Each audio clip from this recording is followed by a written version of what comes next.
Avec Marraine Adour Côte Sud, surfez à la vitesse max. 23 communes vous présentent l'UST Mag.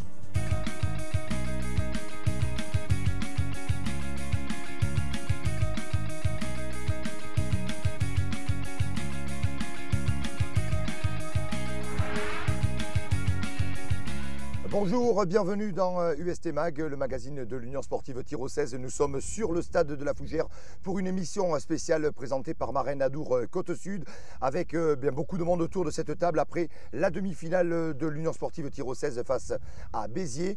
Le plaisir d'accueillir aujourd'hui Max Dando, président du club de l'Union Sportive Thyrossaise, Michel Labeillerie, conseiller général, maire de Saint-Vincent de Tyrosse, Stéphane Cambos, le co-entraîneur de l'Union Sportive Thyrossaise et Paul Dubert, demi de mêlée et capitaine de l'Union Sportive Thyrossaise.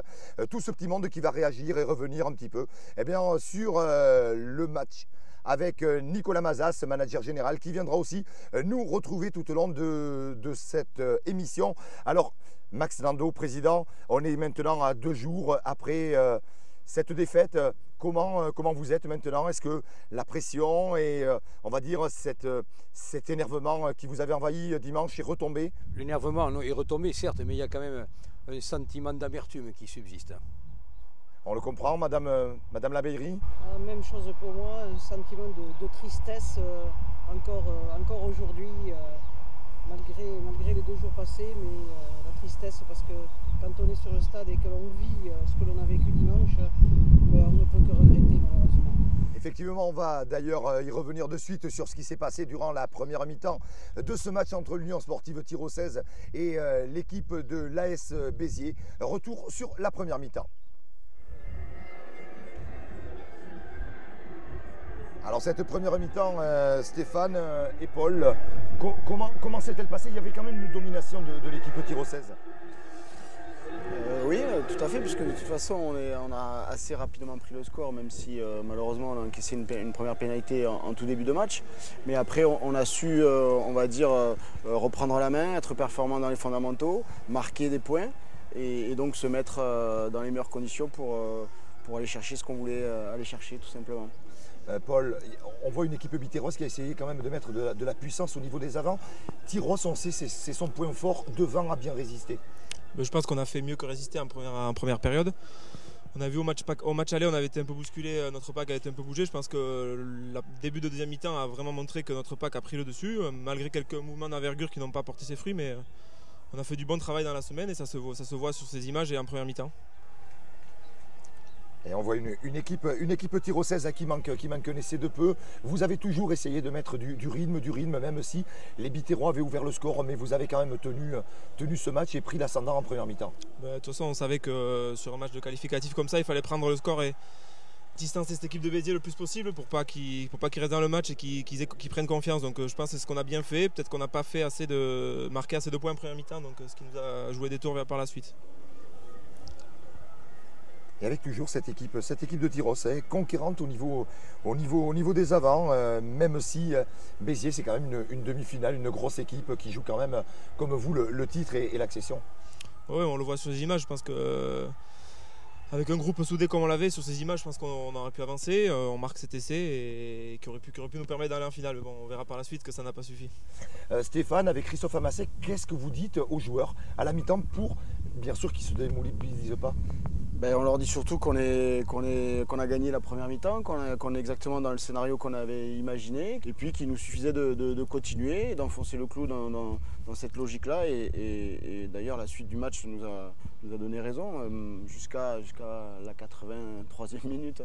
Alors on va y revenir d'ailleurs, puisqu'on va revoir de suite la deuxième mi-temps de ce match où là, la domination s'est faite un petit peu plus du côté biterrois, même si la fin de match, c'est quand même les Tyrossais qui ont pris une grosse emprise. Et puis on va voir ce qui s'est passé vraiment dans cette fin de match. Retour à l'image.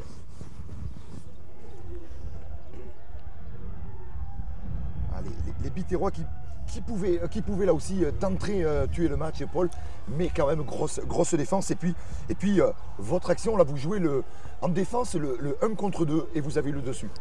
Oui, j'ai le dessus, mais je pense que c'est d'abord le joueur de Béziers qui fait une faute. Mais bon, comme on le voit, ce mouvement, ce n'est pas des dominations outrageuses de leur part, c'est des actions individuelles. Je pense que Beaucoup disent qu'on s'est fait percer en seconde mi-temps, mais c'est des actions, c'est des bribes d'action, c'est pas dramatique. Donc je pense que la domination était quand même de notre côté. Donc comme on le voit sur les images, on a toujours su rattraper le coup jusqu'à 5 minutes de la fin où on encaissera cet essai. Et puis là, dans cette deuxième mi-temps, Stéphane, c'est là où on fait du coaching parce qu'il fait chaud, parce qu'il y a du physique en face et il faut vraiment que Tyros joue à 120%.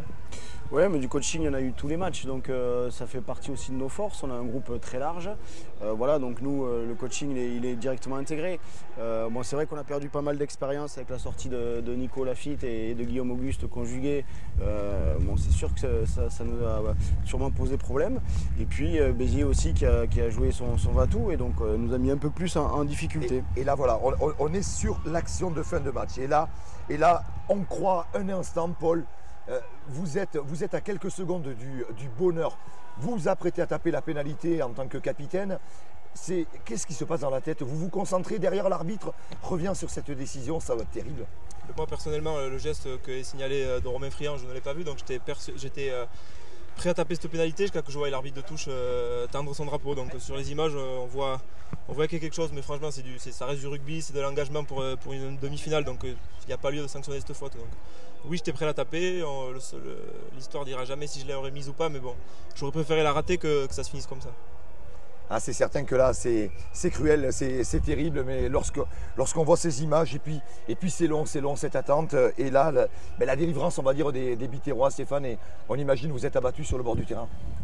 Oui, bien sûr, c'est même, on a parlé de sentiment d'injustice, d'incohérence. Je maintiens encore aujourd'hui, après avoir revu dans le détail la vidéo, que voilà, que c'est de l'incohérence et problème de compétences sûrement, et jusqu'à peut-être, je sais pas si un jour on pourra le prouver, mais peut-être un manque pour moi d'honnêteté ou alors de professionnalisme, de professionnalisme, voilà, tout simplement. Mais voilà, comme ça a été dit tout à l'heure, c'est beaucoup de choses qui sont remises en question par rapport à ça et voilà, tout simplement de façon injuste selon moi. Le drame, c'est qu'au moment où il va prendre la décision, l'arbitre de champ sait très bien qu'il fait une erreur. Et c'est là où je pense qu'à un moment donné, oui, la fédération, ils ont des réunions bientôt, ils ont un coach, ils ont un travail de coaching avec les arbitres. Un arbitre qui sait qu'il va prendre une mauvaise décision ne doit pas prendre cette mauvaise décision, tout simplement. Moi, ça me paraît quand même assez fondamental. À mon avis, le scénario du match faisait que Tyros devait aller en finale, tout simplement. Madame Labeyrie, à cet instant du match, fin de partie, il y a cette pénalité là, on imagine que déjà vous croyez à la victoire. Complètement. Donc j'étais descendu devant la main courante, c'est interdit, heureusement qu'on ne m'a pas viré. J'étais descendu avec le président de la communauté des communes parce qu'on se voyait déjà au milieu des joueurs. Et puis voilà, la finale pour nous c'était logique. Quelqu'un a parlé d'une grande équipe de Béziers et d'une petite équipe de Tyros. Je suis scandalisé moi que l'on puisse dire ça. Effectivement, dimanche, c'était une grande équipe de Tyros et une petite équipe de Béziers. Voilà, mais ça c'est au moins dit et c'est vrai, Madame le maire, qu'on comprend aussi. Paul, est-ce que on sait que vous êtes très, très sollicité en cette fin de saison. Est-ce que Paul Dubert sera Tyrossais la saison prochaine? Est-ce qu'on le verra porter le maillot de la Fougère? Très sollicité, c'est pas le mot, mais bon, je pense à l'heure d'aujourd'hui, je peux dire qu'il y a de grandes chances que je sois à Tyros l'année prochaine.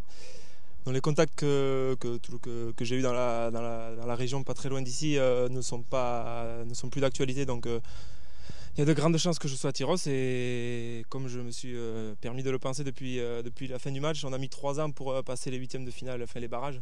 Peut-être qu'on mettra 3 ans pour passer ces demi-finales, donc l'année prochaine ça sera la bonne et si tout le club, tous les joueurs, tous les dirigeants, tout le staff met le même engagement, le même cœur que cette année, je ne vois pas pourquoi on n'y arriverait pas. Vous pouvez que vous féliciter, Président, d'apprendre cette bonne nouvelle. Ah, j'en suis ravi. Moi j'attendais demain soir le rassemblement des joueurs pour me faire le débriefing et je pense qu'avec Nicolas Mazas on allait lui poser la question de confiance.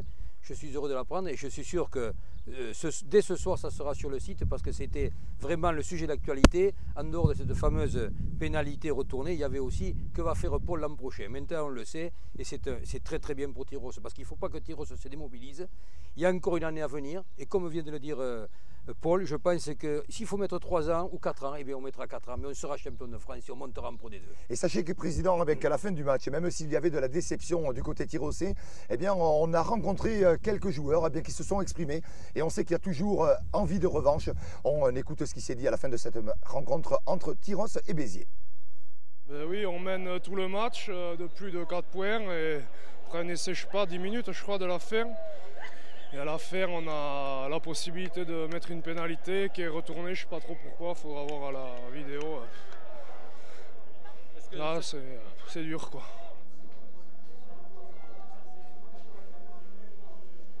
Ben, je crois que c'est en 1 minute, ouais. On a mis la main sur le ballon, on a avancé petit à petit à. Les Biterrois, ils n'ont pas osé se mettre à la faute parce que bon, ils savaient que l'arbitre allait les sanctionner par une pénalité. Et on n'a pas perdu le ballon, techniquement ça a été super bien joué.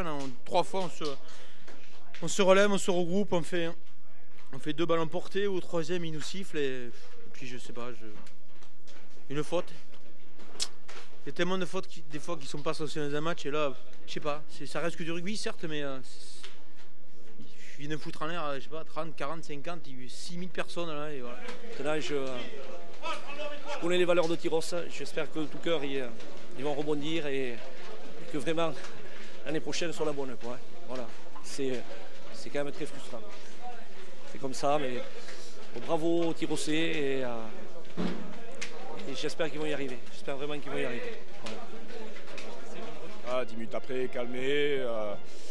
On est énormément déçus, on a l'impression de s'être fait couper l'herbe sous le pied. Voilà, on était à la dernière seconde, on était en Pro de 2, hein, on peut le dire en finale.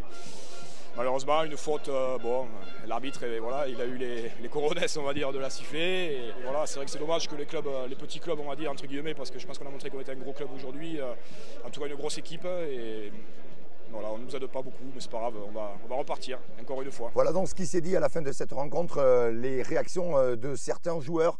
Nicolas Mazas, merci de nous retrouver sur ce plateau. Alors Nicolas, on voit qu'il y a vraiment de l'envie et même s'il y avait de la déception, les joueurs ont envie de se battre et vraiment d'y arriver l'année prochaine.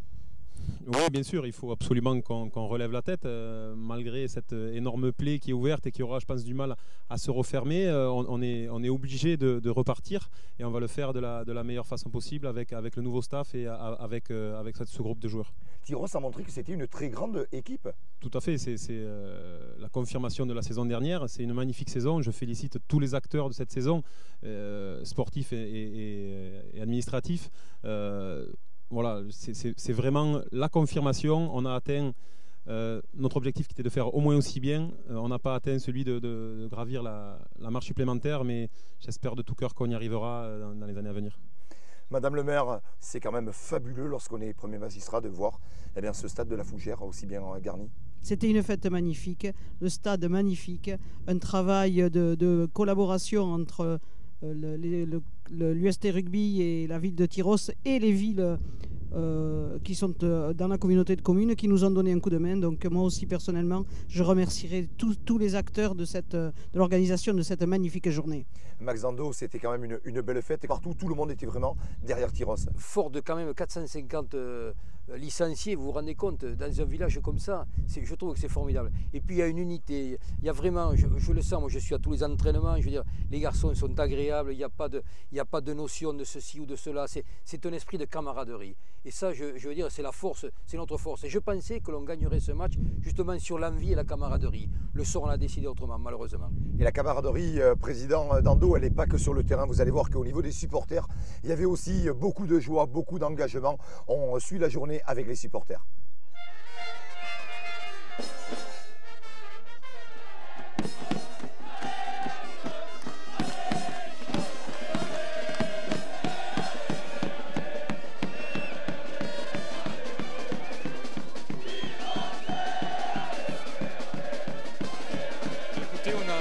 Nos camarades Tyrossais, ça se passe bien. Tout va se passer très bien, hein. Oui. Que le meilleur gagne. Hein. Voilà. Et ça va être qui? Tyros. Béziers, bien sûr. Comment va se passer cette heure tendue? Non, pas encore. Après, oui, un petit quart d'heure avant le début du match, ça va s'attendre un peu.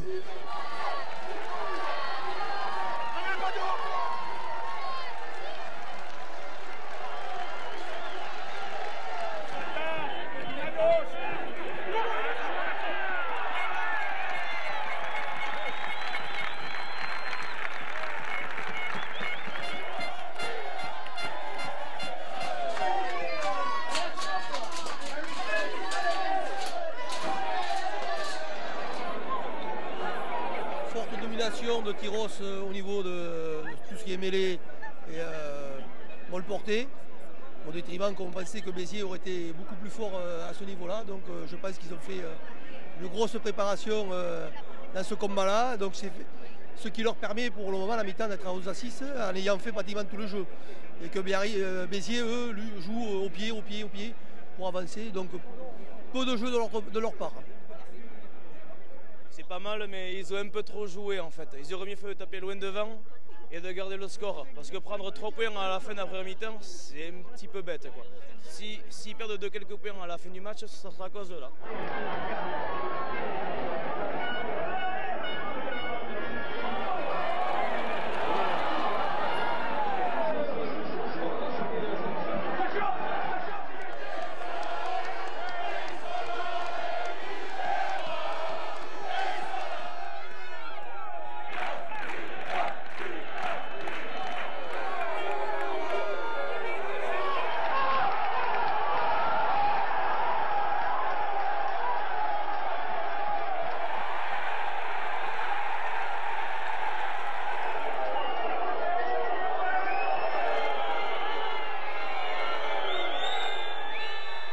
La vue du match, c'est inimaginable. C'est inimaginable parce qu'ils ont fait un super match. Il y avait beaucoup plus de volonté de la part des Tyrossais. Et là, finir comme ça, c'est dur. Enfin bon, pour nous, c'est rien, mais pour les joueurs, avec ce qu'ils ont montré, c'est incroyable. C'est incroyable.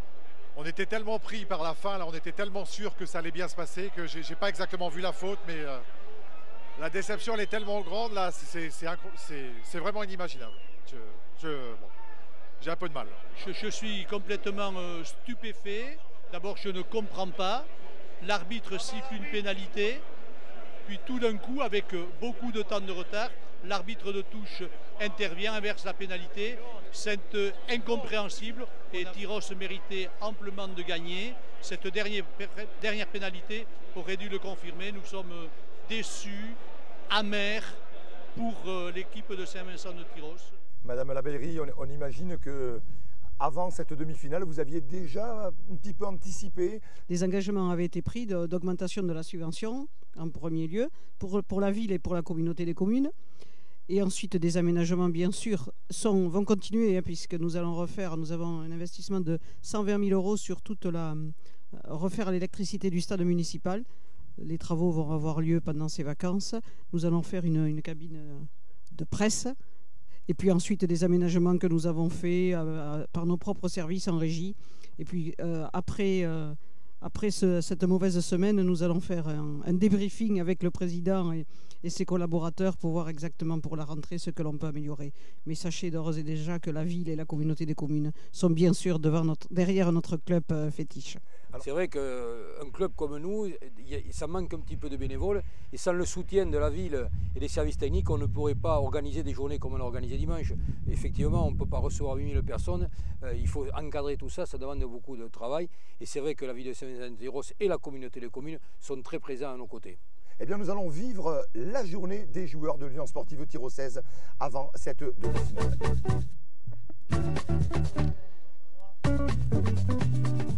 Alors le programme, c'est d'abord un petit décrassage pour les joueurs, une petite mise en place, voilà, la manière de se décontracter un petit peu, de se réveiller musculairement. Et ensuite, nous partons passer le repas et l'après-midi à Souston, au centre UCPA, où on va nous servir à manger. On nous a donné l'opportunité d'avoir des chambres pour se reposer et pour attendre avant tout 16 h l'heure de la collation. Et ensuite, l'arrivée au stade vers 16 h 45.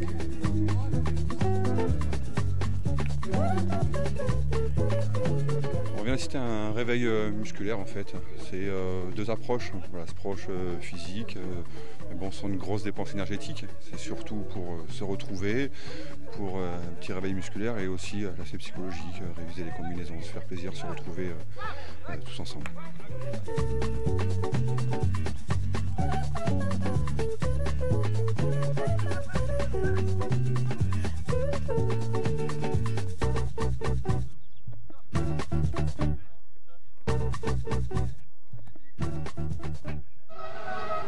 J'ai 2-3 rendez-vous dans le rugby qui m'ont marqué. Et aujourd'hui, je le mets, peut-être parce que c'est tout frais, ça va se faire, je le mets en première position, quoi. Et ça me fait plaisir de partager avec vous. Et on va aller chercher ce putain de victoire pour le mec à côté de nous, pour le mec qui est dans la tribune, pour sa famille. D'accord? Ça c'est le plus important. Il faut qu'on fasse un putain de match, les gars. Donc on y pense tous. On fait un putain de gros match, les gars. Ça me fait un putain de gros match.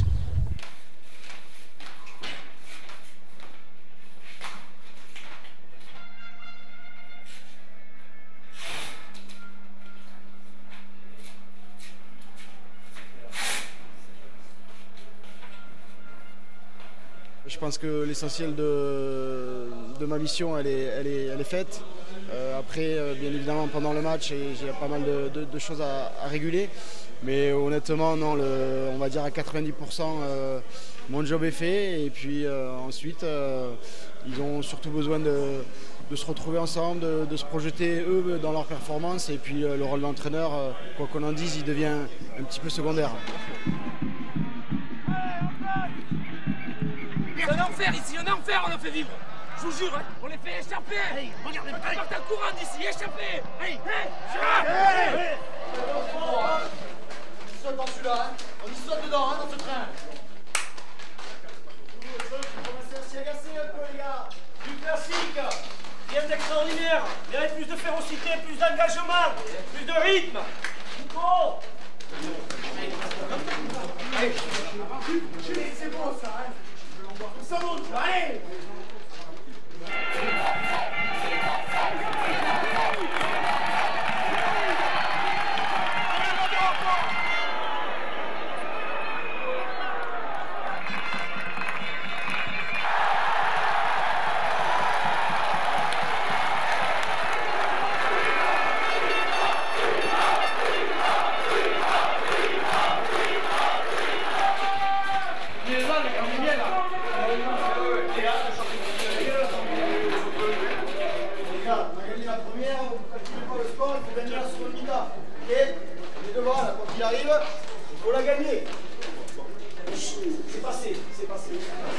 Très bien, vous faites une très belle mi-temps, les gars. Voilà, nous, on alterne bien. Il faut mettre de la pression un peu plus au pied. D'accord? Il faut y aller sur les ballons. Ok? On gère ça, on gère ça. Et les gars, 40 minutes, 40 minutes.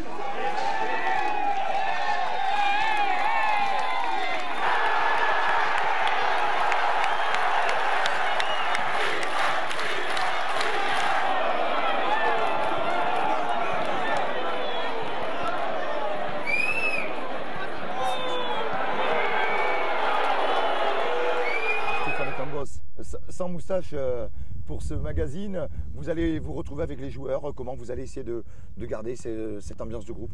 Il faut qu'on évacue cette déception et puis petit à petit qu'on bascule vers ce qu'on va pouvoir faire ensemble et se fixer des nouveaux objectifs voilà, pour la saison prochaine.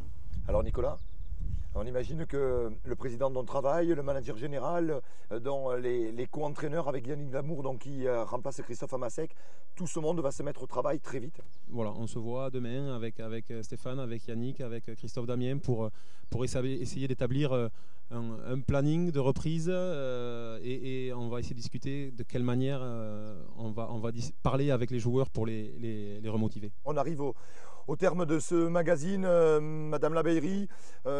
Voilà, la saison est finie. Maintenant, on va se projeter, on va faire un petit peu la fête, les fêtes de Saint-Vincent de Tyrosse qui arrivent. L'année dernière, nous avions ouvert les fêtes de Tyrosse avec l'équipe de rugby et je vais proposer bien sûr au bureau municipal tout à l'heure. Là, ils doivent être en train de travailler, que l'équipe de rugby et bien sûr tout le staff et le président peut-être ouvrent les fêtes de Tyrosse encore cette année. Ils le méritent bien. Ça sera déjà le premier baroud d'honneur.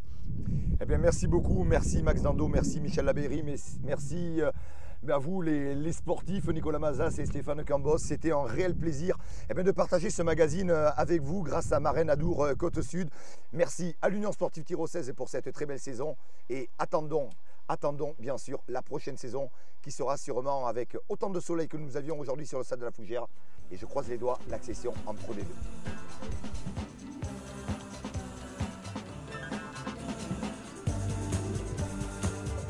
Avec Marraine Adour Côte-Sud, surfez à la vitesse max.